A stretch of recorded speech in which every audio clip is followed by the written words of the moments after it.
friends, how are you doing? I'm doing well. Welcome back to another episode of Beer Knits Podcast, where we talk all things knitting, crocheting, sometimes cross stitch, and for the second time in a row for once, we're actually going to drink some beer. Today's beer is from Pretentious Barrel House, which is a brewery that we visited while we were in Columbus, Ohio. I had to think about that because we went to Louisville, Kentucky, and so Columbus was on the way back, and I get my breweries confused. This is called Commencement. So I will throw up a photo or a video or whatever of the description of this beer, but just know that it is really good. Pilsners, as you might know, are back on the market. It's not like they ever went away, but for the longest time, we were all, I believe, in our IPA era, and it's not that I don't like IPAs anymore. I still, have a craving for them every now and then,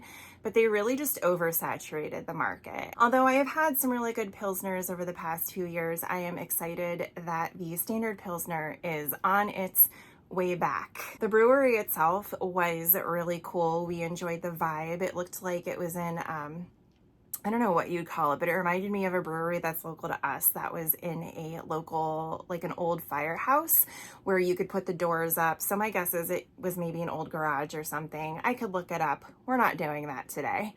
But I really enjoyed the vibe. They had really cool artwork, murals, hanging paintings, things like that. The beer was delicious. We were able to hang out for a while and just enjoy some brews, get some knitting in. We made friends at the bar. And they also have a skee ball team, and they were having a skee ball tournament while we were there. So that was really fun. Like, we didn't really watch it, but I was just thinking, like, if anything local to me had a skee ball tournament with skee ball teams, then I would 100% be up in that, because I love me some good arcade games, right? And that is one of my favorites. Anyway, whatever, 10 out of 10 on the beer, moving on. As always, we are going to start with works in progress. And one of the whips that I was showing you on the last episode were my short and sweet socks by KF Jones in the Frankly Lisa colorway from Mama Jess Knits. This thing has seen some things. I took this on vacation with us to Louisville, and it was my brewery knitting, and after a few drinks, really difficult to figure out where the yarn overs are supposed to go, so it kind of got put to the side for a little bit.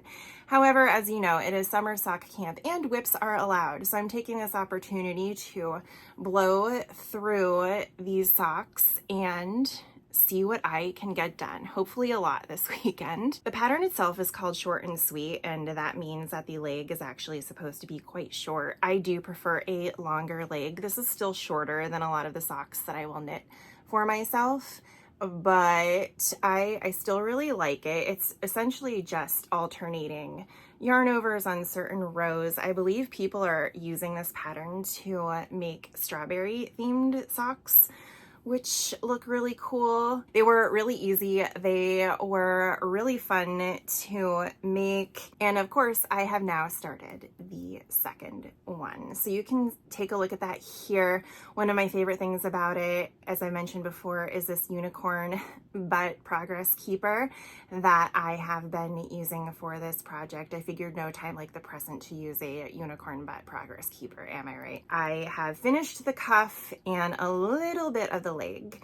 So I'm expecting to knit through a lot of this over the weekend and hopefully get it done within the next couple days for summer sock camp so that I can have a couple finished projects off my needles for that. The only thing that's stopping me is that I like to use summer sock camp to knit through Christmas gifts, and this is not one of them. So I kind of feel like I'm wasting time, but it'll be fine. I think they are so fun and I'm really enjoying them, and they really do give that whole Lisa Frank feeling that you would get if you just opened, say your 90s Trapper Keeper. The nice thing is that they kind of coordinate, well, they do coordinate with the summer sock camp theme this year, which is the 90s.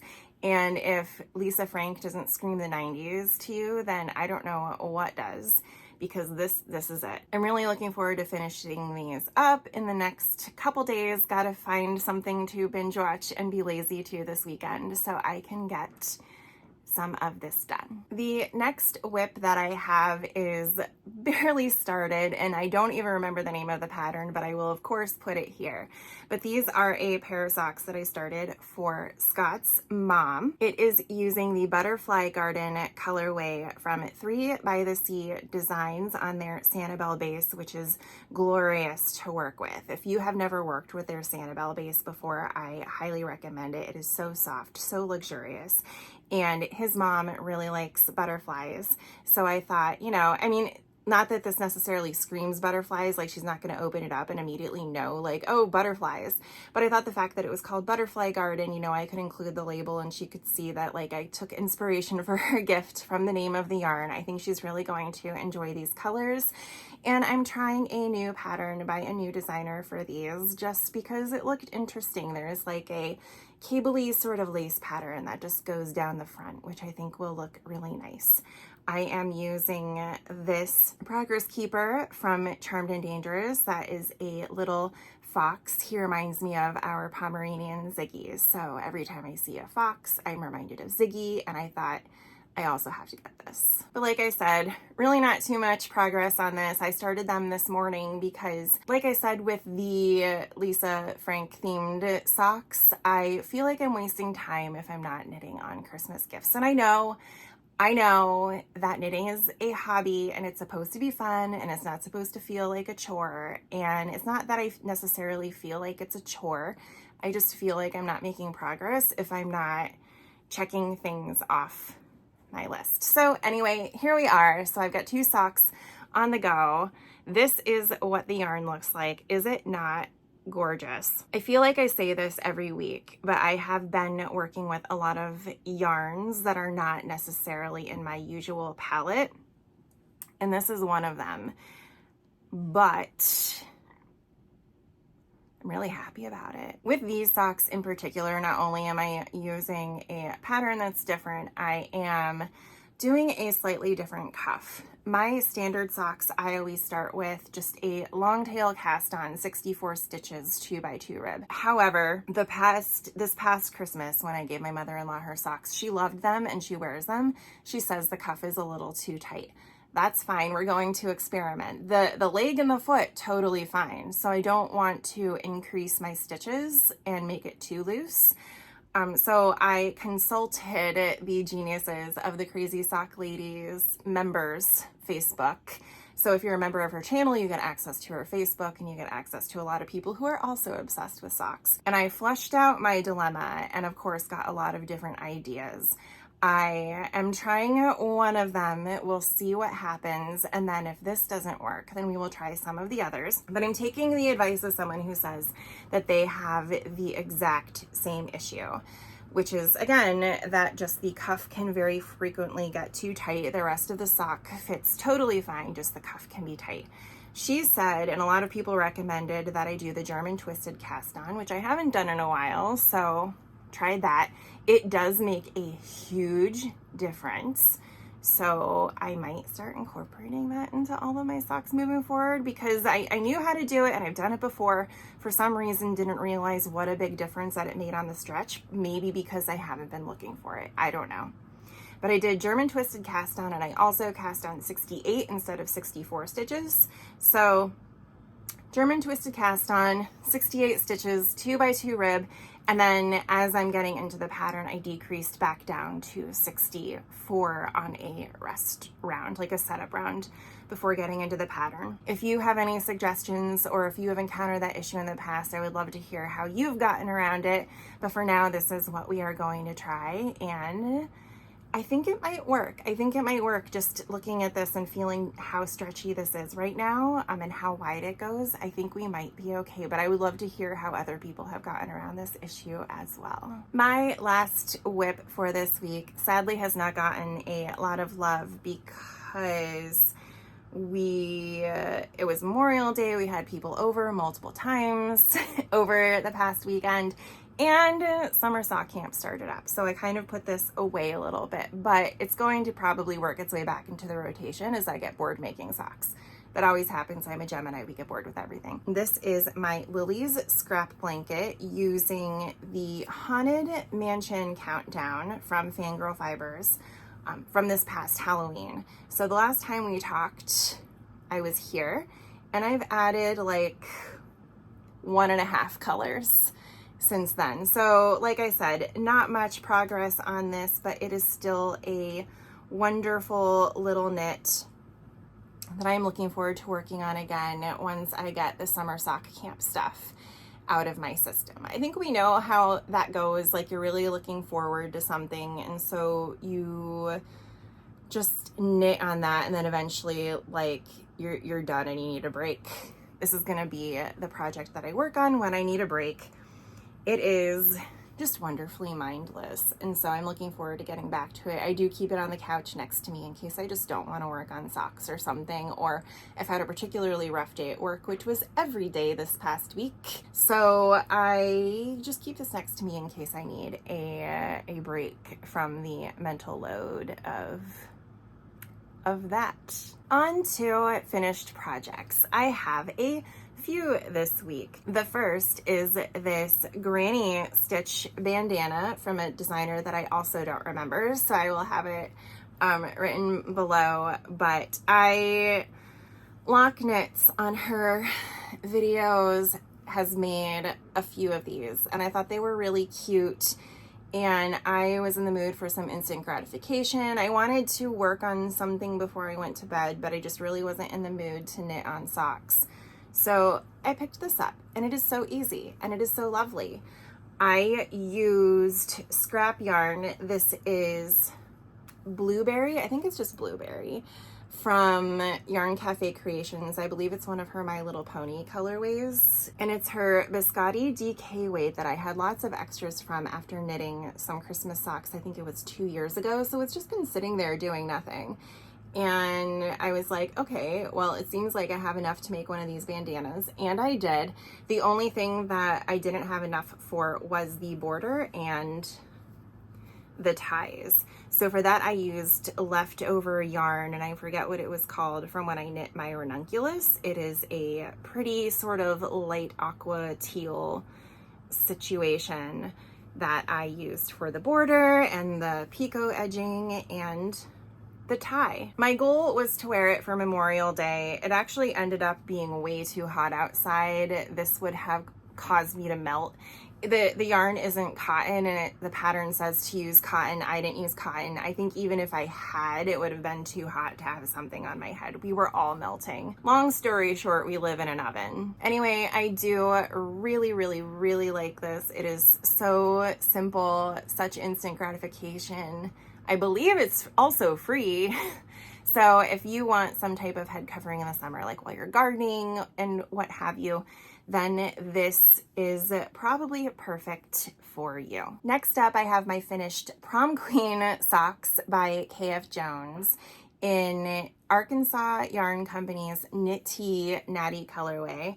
This is yarn that was dyed exclusively for Knitty Natty's Love and Stitches members, and the inspiration was, of course, pink, because she loves pink, and then also a special tea that they have. I think it's her favorite tea that they carry, something like that. So once again, not something that is in my typical color palette, but gorgeous nonetheless. I started this for my trip to Austin at the beginning of May and finished them, I don't know, earlier this past week. So not too terrible.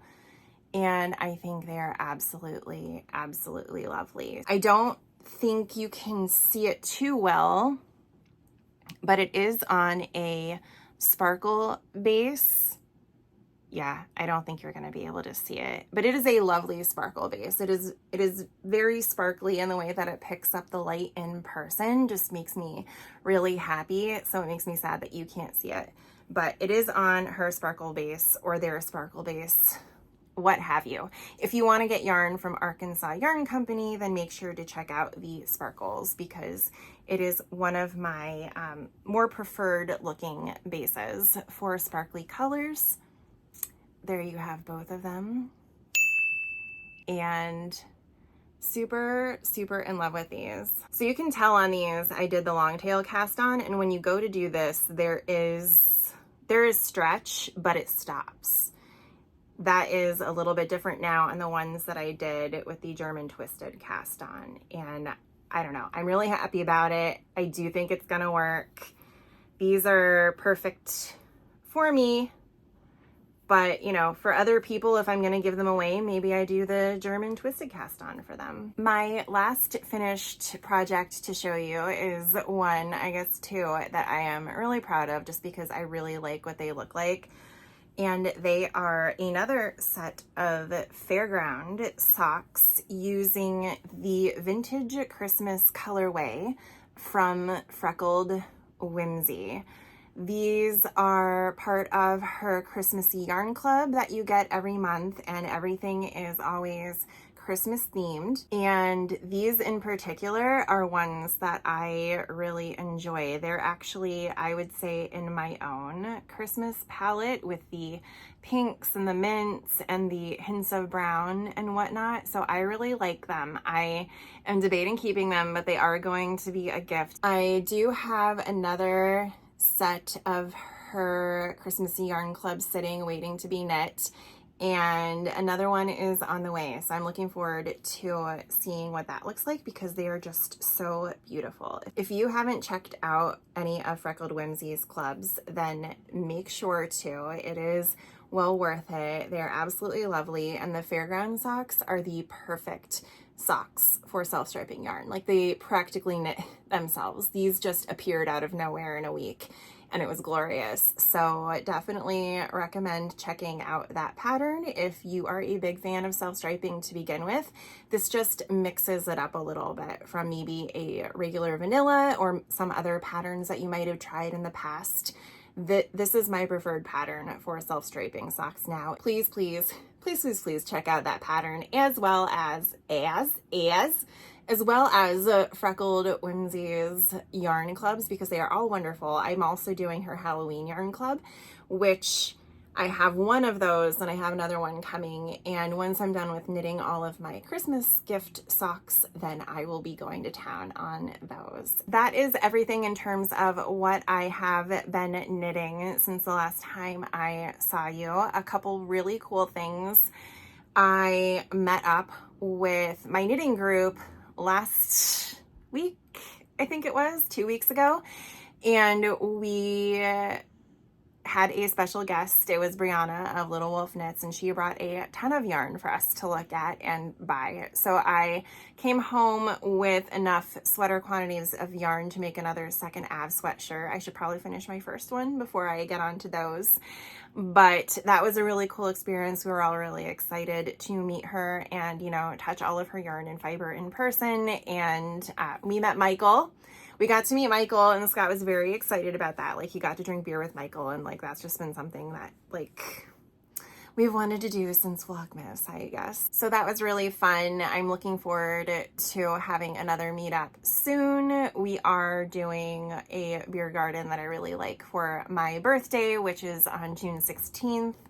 So we're going to meet up on the 15th since the 16th is always Father's Day, and I don't really need to get into the logistics of everything, but long story short, I'm looking forward to seeing everyone again in a couple weeks because that event was really fun. So it's always nice to meet up with other people who just want to knit and chat and enjoy the night because weirdly that is hard to find. Another fun thing that's coming up is the Steel Valley Yarn Crawl in Pittsburgh. So if you know anything about me, you know that I'm more towards Philadelphia, and we take a lot of trips into the city. We're gonna go next weekend for an early birthday trip for me and just visit all of the yarn shops and some breweries that we like, some cocktail lounges. I'm really into espresso martinis because I'm super basic, and we're going to just enjoy the weekend. But we enjoyed our time at the Philadelphia Yarn Crawl so much in April, and when we stopped in Pittsburgh on our way to Louisville, we went to, you know, Moon and Yarn Craft Room and found out that there's also a Steel Valley Yarn Crawl in Pittsburgh at the end of July into August. So we will be going to that. If you are in the Pittsburgh area, maybe we'll run into each other. We're going for the second weekend, Friday into Sunday. It's about a 4.5-hour drive for us, so we're just going to make a long weekend out of it. And again, visit some breweries, obviously the yarn shops and other cocktail lounges. I'm sure there will be Japanese food on the menu as well, given the boys we're going with. So I think it'll be really fun. I'm excited to go back to Moon and Yarn. That place is just, that is everything I strive to be as a person. Anywho, that's about it that's going on, other than the fact that I'm crying at work every day, and I will try to keep it together for you guys. You know, I have to be able to buy all this yarn to share and review with everybody, I guess, and also I just want to. So we're gonna try. We're gonna try to keep it together and be back in 2 weeks for my birthday weekend, which I think will be really fun. But other than that, after this, I'm gonna go ride my Peloton. The latest Power Zone Pack challenge has started again, so I guess I need to go pretend I'm in shape and do that and record some other videos this weekend and stare at a wall. With that, if you liked what you saw in this video and or you want to come back the next time I upload something, make sure to like, comment, and subscribe. Otherwise, I will see you in the next one. Have a great couple of weeks. Bye.